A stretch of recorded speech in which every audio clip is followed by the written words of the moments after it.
Poverty is general scarcity, dearth, or the state of one who lacks a certain amount of material possessions or money. It is a multifaceted concept, which includes social, economic, and political elements. Poverty may be defined as either absolute or relative. Absolute poverty or destitution refers to the lack of means necessary to meet basic needs such as food, clothing and shelter. Relative poverty takes into consideration individual social and economic status compared to the rest of society. After the Industrial Revolution, mass production in factories made production goods increasingly less expensive and more accessible.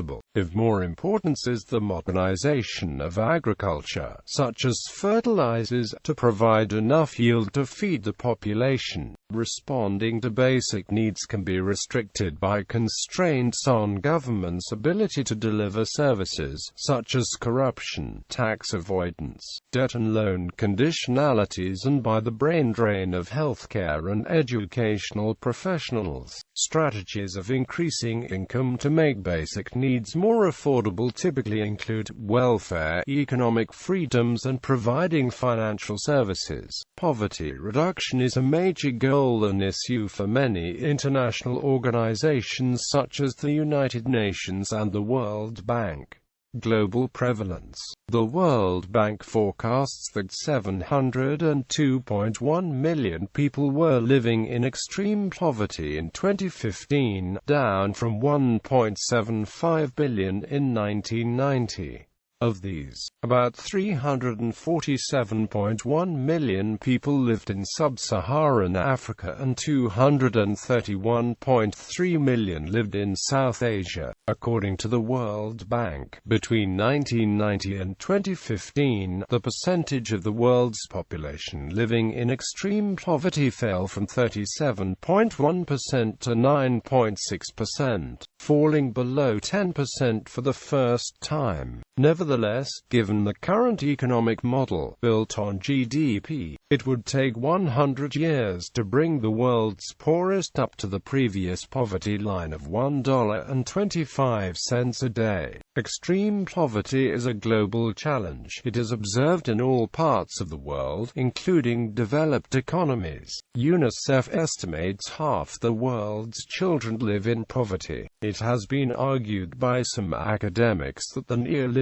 policies promoted by global financial institutions such as the IMF and the World Bank are actually exacerbating both inequality and poverty. Another estimate places the true scale of poverty much higher than the World Bank, with an estimated 4.3 billion people living with less than $5 a day and unable to meet basic needs adequately. Etymology. The word poverty comes from Old French pauvreté, from Latin paupertas, from pauper. The English word poverty, via Anglo-Norman povit. There are several definitions of poverty depending on the context of the situation it is placed in, and the views of the person giving the definition.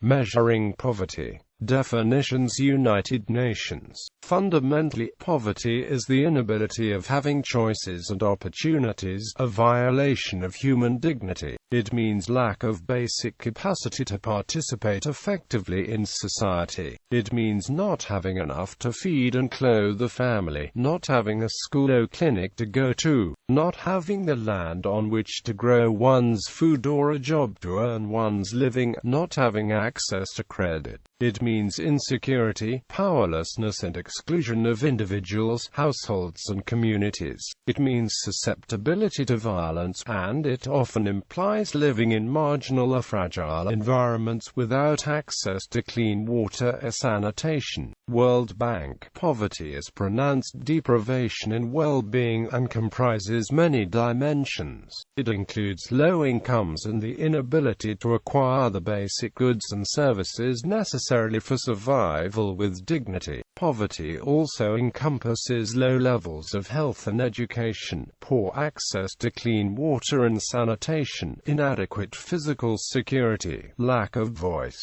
and insufficient capacity and opportunity to better one's life.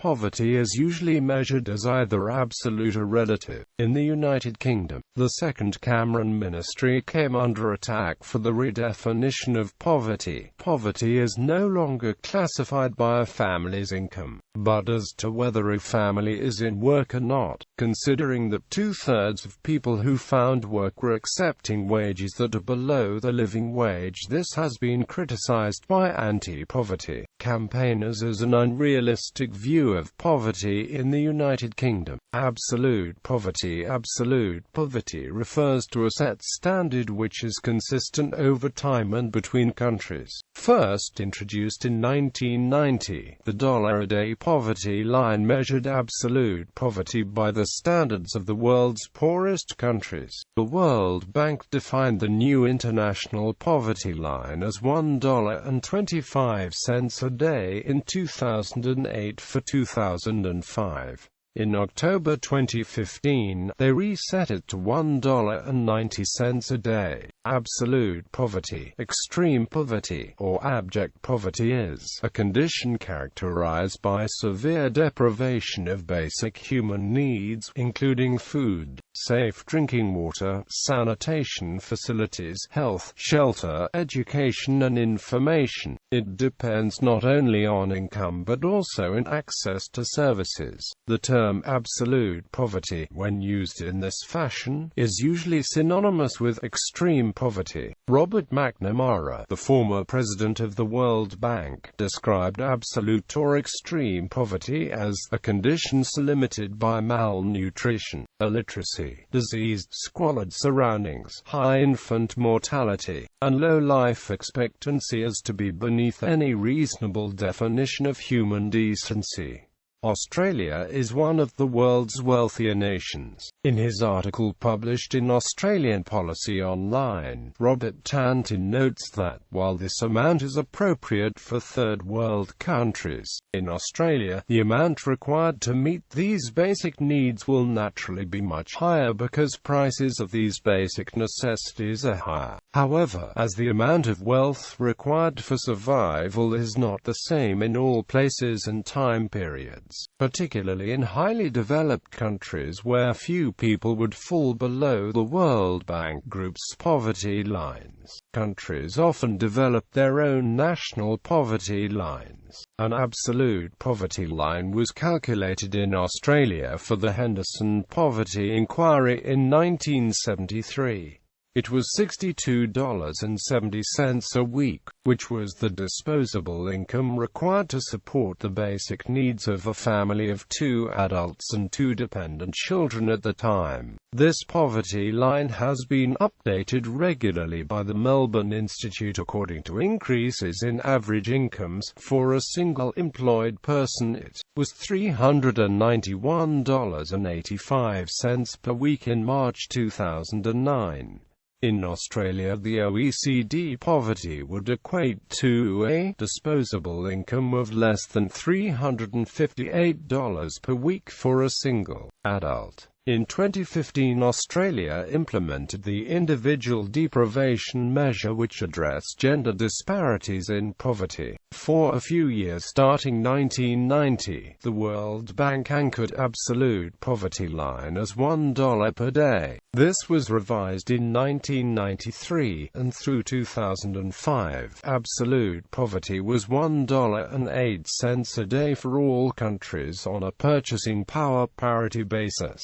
After adjusting for inflation to the 1993 US dollar, in 2005, after extensive studies of cost of living across the world, the World Bank raised the measure for global poverty line to reflect the observed higher cost of living. In 2015, the World Bank defines extreme poverty as living on less than $1.90 per day, and moderate poverty as less than $2 or $5 a day. It estimated that, in 2001, 1.1 billion people had consumption levels below $1 a day and 2.7 billion lived on less than $2 a day. $1 a day in nations that do not use the US dollar as currency does not translate to living a day on the equivalent amount of local currency as determined by the exchange rate. Rather, it is determined by the purchasing power parity rate, which would look at how much local currency is needed to buy the same things that a dollar could buy in the United States.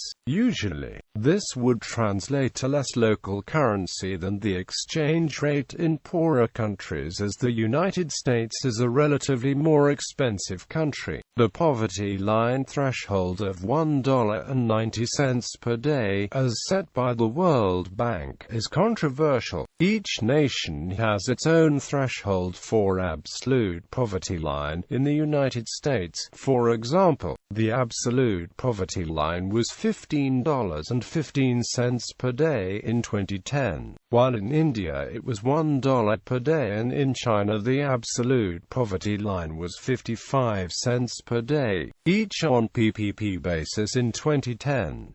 These different poverty lines make data comparison between each nation's official reports qualitatively difficult. Some scholars argue that the World Bank method sets the bar too high. Others argue it is low. Still others suggest that poverty line misleads, as it measures everyone below the poverty line the same, when in reality someone living on $1.20 per day is in a different state of poverty than someone living on 20 cents per day. In other words, the depth and intensity of poverty varies across the world and in any regional populations, and $1.25 per day poverty line and headcounts are inadequate measures. The share of the world's population living in absolute poverty fell from 43% in 1981 to 14% in 2011. The absolute number of people in poverty fell from 1.95 billion in 1981 to 1.01 billion in 2011. The economist Max Roser estimates that the number of people in poverty is therefore roughly the same as 200 years ago. This is the case since the world population was just little more than 1 billion in 1820 and the majority of the world population was living poverty. The proportion of the developing world's population living in extreme economic poverty fell from 28% in 1990 to 21% in 2001. Most of this improvement has occurred in East and South Asia. In East Asia, the World Bank reported that the poverty hit count rate at the $2 a day level is estimated to have fallen to about 27%, down from 29.5% in 2006 and 69% in 1990.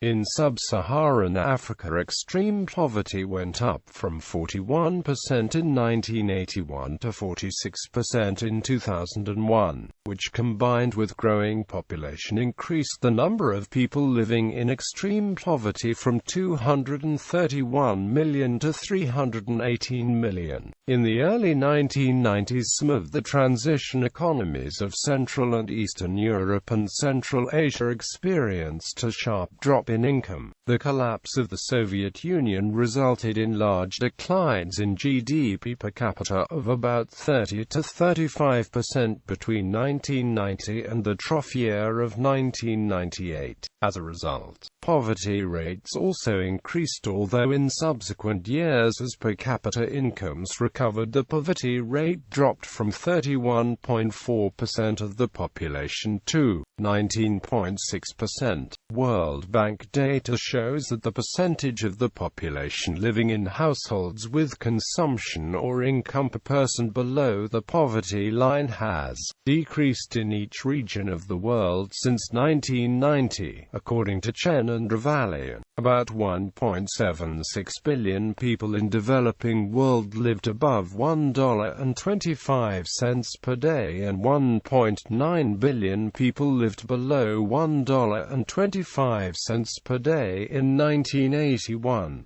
The world's population increased over the next 25 years. In 2005, about 4.09 billion people in developing world lived above $1.25 per day and 1.4 billion people lived below $1.25 per day. Some scholars caution that these trends are subject to various assumptions and not certain. Additionally, they note that the poverty reduction is not uniform across the world. Economically prospering countries such as China, India and Brazil have made more progress in absolute poverty reduction than countries in other regions of the world. The absolute poverty measure trends noted above are supported by human development indicators, which have also been improving. Life expectancy has greatly increased in the developing world since World War II and is starting to close the gap to the developed world. Child mortality has decreased in every developing region of the world. The proportion of the world's population living in countries where per capita food supplies are less than 2,200 calories per day decreased from 56% in the mid-1960s to below 10% by the 1990s.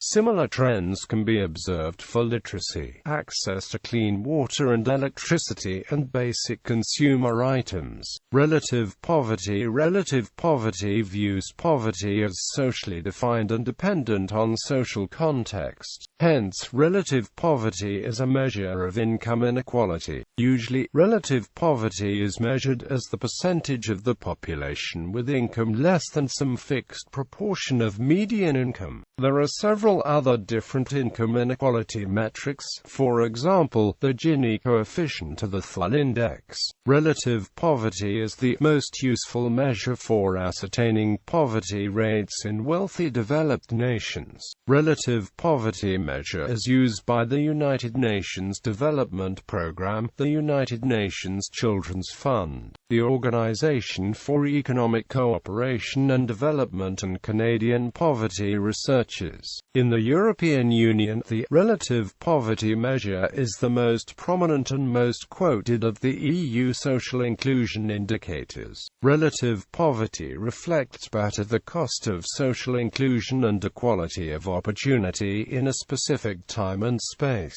Once economic development has progressed beyond a certain minimum level, the rub of the poverty problem, from the point of view of both the poor individual and of the societies in which they live, is not so much the effects of poverty in any absolute form but the effects of the contrast, daily perceived, between the lives of the poor and the lives of those around them. For practical purposes, the problem of poverty in the industrialized nations today is a problem of relative poverty. In 1776, Adam Smith in The Wealth of Nations argued that poverty is the inability to afford not only the commodities which are indispensably necessary for the support of life, but whatever the custom of the country renders it indecent for creditable people, even of the lowest order, to be without.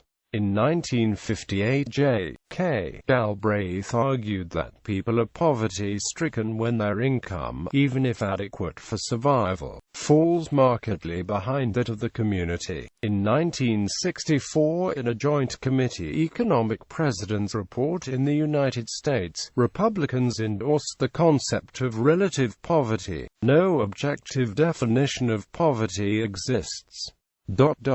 The definition varies from place to place and time to time. In America, as our standard of living rises, so does our idea of what is substandard. Quote, In 1965, Rose Friedman argued for the use of relative poverty, claiming that the definition of poverty changes with general living standards. Those labeled as poor in 1995 would have had a higher standard of living than many labeled not poor in 1965. In 1979, British sociologist Peter Townsend published his famous definition. Individuals can be said to be in poverty when they lack the resources to obtain the types of diet, participate in the activities and have the living conditions and amenities which are customary or are at least widely encouraged or approved in the societies to which they belong.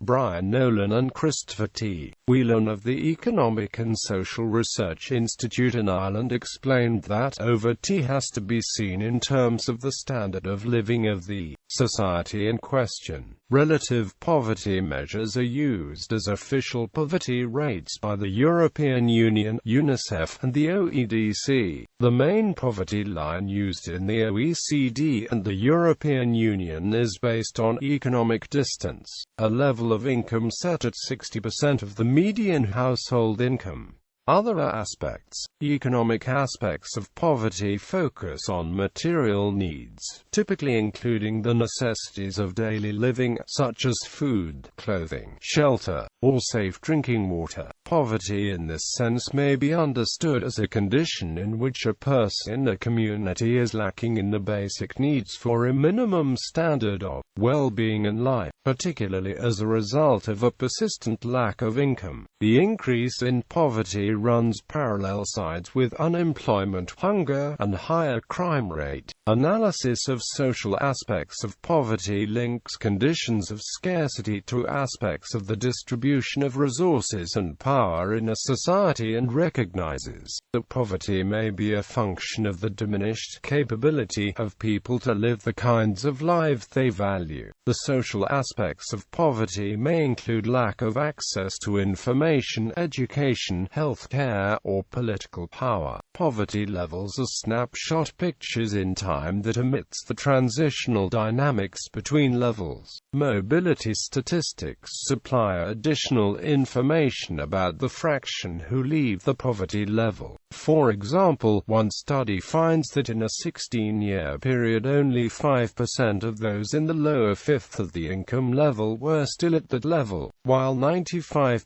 transitioned to a higher income category.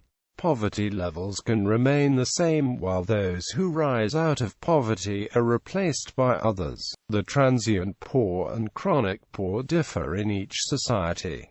In a 9-year period ending in 2005 for the U.S., 50% of the poorest quintile transition to a higher quintile. Poverty may also be understood as an aspect of unequal social status and inequitable social relationships, experienced as social exclusion, dependency, and diminished capacity to participate, or to develop meaningful connections with other people in society. Such social exclusion can be minimized through strengthened connections with the mainstream, such as through the provision of relational care to those who are experiencing poverty. The World Bank's Voices of the Poor, based on research with over 20,000 poor people in 23 countries, identifies a range of factors which poor people identify as part of poverty.